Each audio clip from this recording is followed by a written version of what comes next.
What's up, guys? It is Saturday, February 18th. It's 4:16 a.m. And I was just doing a little deep diving and I came across a couple of PDF documents, worldpaymentsreport.com. This one, let's see, is from, I think, Capgemini.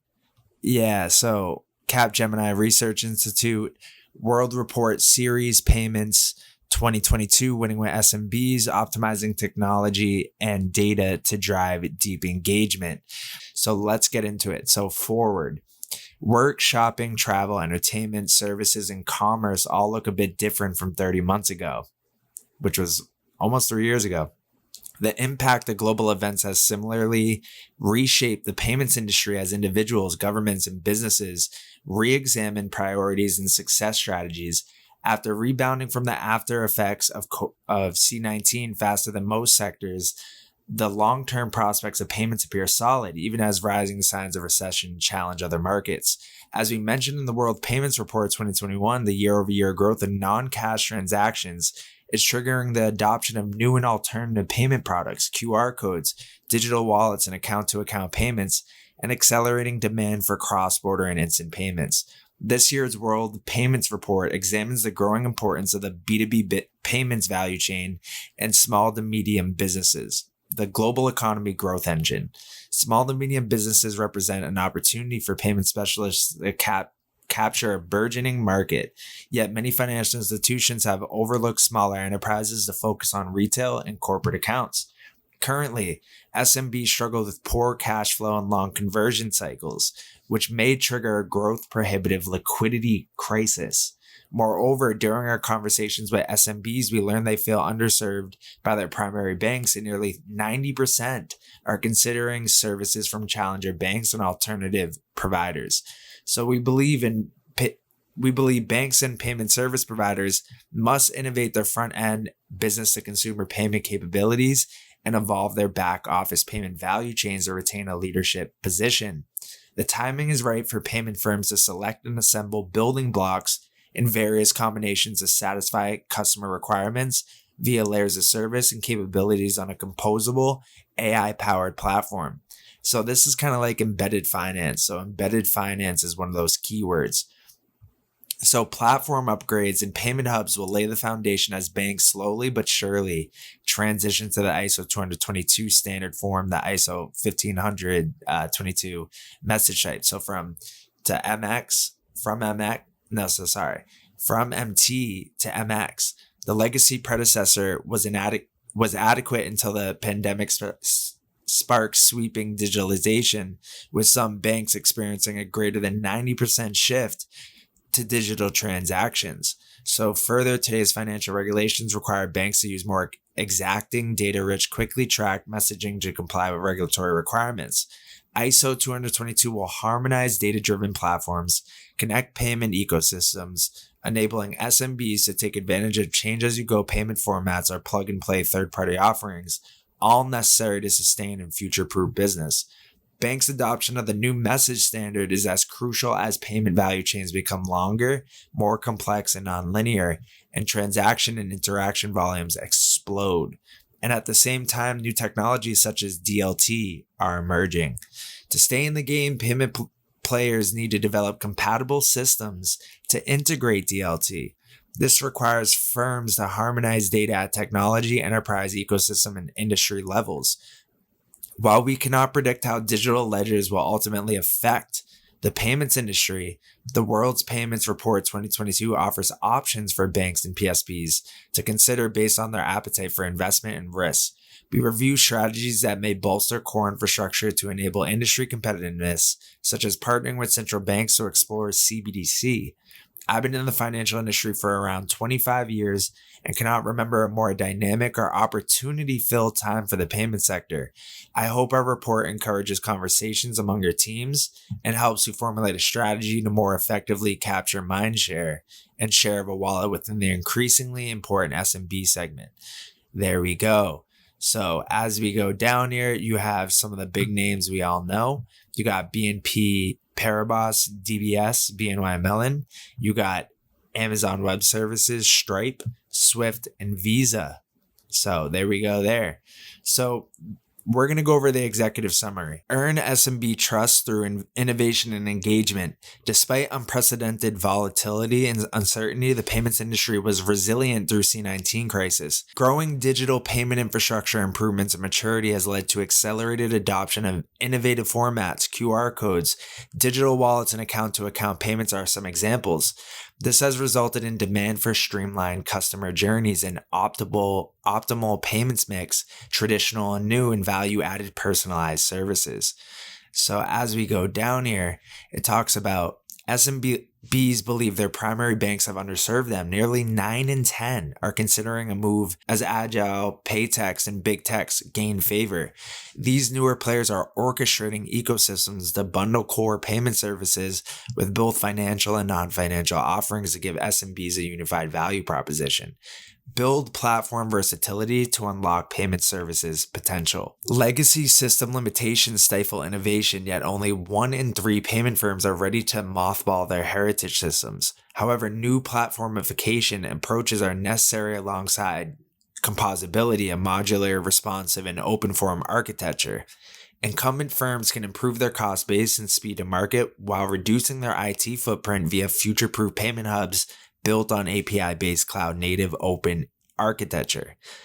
Composable Payments Hub effectiveness depends on quality data. ISO 222 is built on open standards and it's critical for enhanced platform value. It harmonizes data, so PSPs operate more efficiently based on rich, end-to-end, accurate, and meaningful information. Combining the ISO 222 standard with a payment hub allows incumbents to boost operational efficiency and reduce settlement delays in false positive cases. Harmonized data flow enables seamless, integrated, and secure client-to-bank, bank-to-bank, and bank-to-client interactions. It will also allow for integration of new technologies, including DLT. Prepare for the age of seamless value exchange.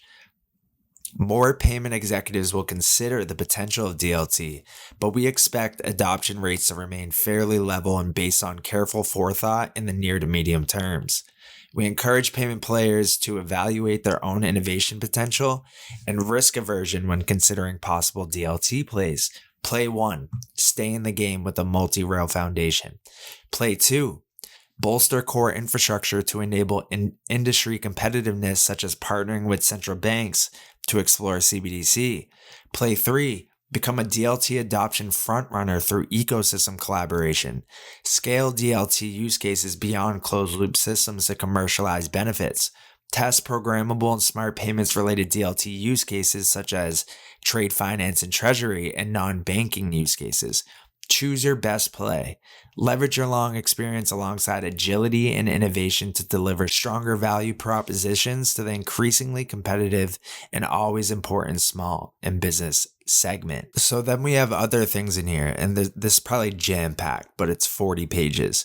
But for instance, Banque de France designed a proprietary DLT DL3S for efficient delivery and settlement services. DL3S features an automated market maker platform that could become the basis for a multi-CBDC platform, allowing different central banks to enable fast, automated, and transparent settlement across currencies. The French central bank is nearing a prototype that will lead to the launch of a CBDC as a settlement asset as early as 2023. Also, remember that document, it was like back maybe 2018, 2019, or 2020, where the Banque de France was doing like a kind of a report of their findings of one of these pilots they did. And they said that Ripple could be, and the XRP ledger could be the platform they build a CBDC on, which has the most which has the best system to do that. So I'm going to see if I can find that real quick to match us up. So yeah, it was right here. So Banque of France likely to prefer XRP over Bitcoin and Ethereum. As you go down here, so according to a report published by CPA Australia, Ripple and XRP gained the attention of many central banks around the world due to its efficient network. In addition, the report highlighted the efforts made by the Reserve Bank of Australia, ECB, People's Bank of China, the Federal Reserve in the issuance of a CBDC. So as we go down here, it says Ripple and XRP enjoy the trust of many banks as a model for CBDC. Ripple Ripple also allows the creation of new currencies, and Ripple developers can decide the timing and quantity of supply in a similar way to current central bank operations. As we go down a bit, okay, right here. So France's central bank, Banque de France, has openly discussed Ripple XRP as a possible platform for Europe's central digital currency. Right there. So now what I'm thinking is we might have to look into this proprietary DLT DL3S from the Banque de France, because supposedly it's hush hush, but we might uncover some golden gems right now. Yeah, there we go. There we go. So we got this right here, July 12th, 2022, straight from the horse's mouth, Banque de France. This is central bank digital currency and bank intermediation in the digital age. So, ladies and gentlemen, it is a great pleasure to be with you today. It's a speech. And against this background, never mind. Hold on, let me go back a little bit. So it's talking about Ukraine and being in the geopolitical context. And however, this collective strength should not mean any complacency, especially in the face of the triple digital revolution unfolding before our eyes in the financial sector. The triple digital revolution unfolding before our eyes in the financial sector. New tokenized assets, new players in a new decentralized market infrastructures aimed to remodel the financial system from the ground up. Huge, absolutely huge. Against this background, central banks are increasingly considering the creation of a digital form of their currencies. And let's face it, the idea sometimes raises doubts and even fears among commercial banks. The part of the project which is quasi-consensual. I gotta give this man a round of applause. Francois, you are on it, my friend. This is beautiful. So, let me read that back. The part of the project which is quasi-consensual with strong use cases is the one which raises little public interest, which does not mean that it is not key wholesale CBDC. I will come back to this later, but let me start with the other face of the CBDC mountain, retail CBDC. This one, by contrast, is the focus of both public excitement and private questions. All right, we got to read that back. Against this background, central banks are increasingly considering the creation of a digital form of their currencies. And let's face it, the idea sometimes raises doubts and even fears among commercial banks. The part of the project which is quasi-consensual with strong use cases is the one which raises little public interest, which does not mean that it is not key wholesale CBDC. Wow. I will come back to this later, but let me start with the other face of the CBDC mountain, retail CBDC. This one, by contrast, is the focus of both public excitement and private questions. As we go down here, a retail CBDC for a renewed intermediation in the digital age. Let me suggest 3 hopefully shared principles to climb together this face of the mountain. Our means of payments are and must remain a partnership between central bank money and commercial bank money. As we go down to the second one, even if the precise use cases are not yet definitely fixed, there are several material reasons to consider the issuance of a digital euro. Okay, now let's go to the third. Our possible future digital euro must be designed and developed altogether and be as decentralized as possible. Okay, so that's the 3. But now, the wholesale CBDC. So building on our experiments with the private sector on a wholesale CBDC to be ready for the future. By comparison, the topic of a wholesale CBDC is less contentious and of less concerns to stakeholders, but it should not be perceived as less important. We central banks have been proactive here, as demonstrated by the wholesale CBDC focus on the BIS innovation hubs. The Banque de France is at the forefront here, and we have especially identified 2 critical use cases for improving the payments ecosystem. First, the tokenization of securities. A wholesale CBDC could be used for settlement of such securities issued on DLT, which is essential to prevent market and liquidity fragmentation. This technology also streamlines the information flows in financial markets, from trading to exchange procedures and settlement. Second, a wholesale CBDC could enhance cross-border and cross-currency settlements. Over the past year, we have successfully completed the first phase of our experimentation program, comprising 9 experiments hand in hand with the private sector and with public actors. Thanks to these experiments, we have developed a direct technical expertise, including 2 key innovative assets born in the Banque de France, proprietary DLT technology called DL3S. This blockchain has been entirely designed by the Banque de France in order to meet the needs and expectations of market participants as a permission blockchain with efficient delivery and settlement services using CBDC. An automated market maker platform inspired from the DeFi markets, which could serve as the basis of a multi-CBDC platform where different central banks come together to enable fast, automated, transparent settlement across currencies. I announced today that we engage in the second phase of our experimentations program, with 4 or 5 additional ones starting this semester. We want to get closer to a viable prototype, testing it in practice with more private actors and more foreign central banks in the second half of 2022 and 2023. This work ensures that we stand ready to bring central bank money as a settlement asset as early as 2023, with the implementation of the European pilot regime. This pilot regime will offer a regulatory framework to support the financial asset tokenization trend. Finally, these experiments conducted by the Banque de France contribute directly to the Eurosystem's existing task force and future governing council's decision on improving our services to the wholesale market. So as we go down, this leads to the key outstanding issue of the articulation of a CBDC with existing infrastructures such as target services in the EU. But both must be made interoperable. On the one hand, distributed ledger technologies are still not mature enough to handle large volumes of transactions and therefore will not replace conventional systems from one day to another. They will rather complement them. Centralized and distributed ledgers will thus have to coexist securely and efficiently. On the other hand, we must make a CBDC available on these infrastructures to match market demand for tokens, so that our settlement asset is not substituted by private assets, which would be riskier. The 2 projects of a wholesale and retail CBDC are 2 faces of the same mountain, which is the ambition to offer a digital form of central bank money to combine innovation and trust in the payment system. I spoke at the start about the existential monetary partnership between central banks and commercial banks. The trust and innovation nexus is just as existential.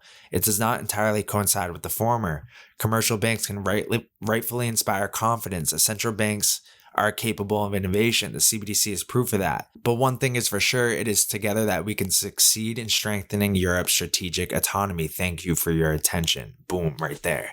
So let's see if I can find anything in that document real quick. That was deep. So I guess it was just that PDF, same thing, but that's spelling it out for us. We're talking about, he was saying, to remodel the financial system from the ground up. So true. So now let's go into this. So this article was back October 2018. Electronic Payments International, heading to the mainstream, Ripple and blockchain look to finally achieve legitimacy.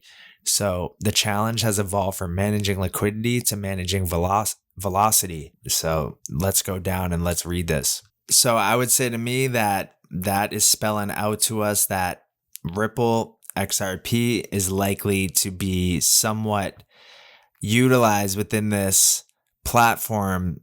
What was the name of it again? In this platform, DL3S.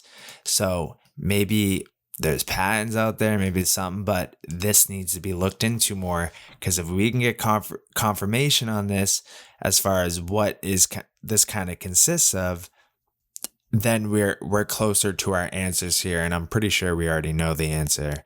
There's so much stuff that you could go dig deep into, and it points to the same direction. So very interesting stuff here. I think this is the same article right here. So this was back July 2022. Maybe this guy needs a little bit of a deep dive real quick. Let's just check. So serving as governor of the Banque de France. So he assumed the office January 1st, 2022, as chair of the bank for international settlements. No kidding. So very interesting stuff here. I think we know what's on the horizon for 2023. Like wholesale CBDC is so huge. And I mean, you have the central bank policymaker toolkit from the World Economic Forum, January 2020, talking about, hey, crypto assets designed for wholesale CBDC. You had JPM coin and XRP, and they're talking about the wholesale CBDC being key and how it's critical for use cases like tokenization of securities and enhancing cross-border and cross-currency settlements. To me, that is a huge market. So when we talk about X can't be X price, you got to look at the total market potential there and really start running those numbers, because I believe X could be X price because X is the market potential, right? And we're talking about tokenization of securities, and you go to all the world's money. And if we're talking about, securities, government debt securities, 253 trillion. You're talking about stocks, securities, that's another 89 trillion. You know what I mean? So when we're talking about market cap, this, that, and the other thing, and this can't be that or the other thing, I mean, we haven't seen a new asset class pop up on the scene in very long that's going to be tokenizing and kind of being that value transfer and value exchange for all these securities and soon to be tokenized kind of assets. So to me, there's bright suns on the horizon. And if you want to get tied up with Stargate, you know where to go. Discord, I'll put the link in the bio.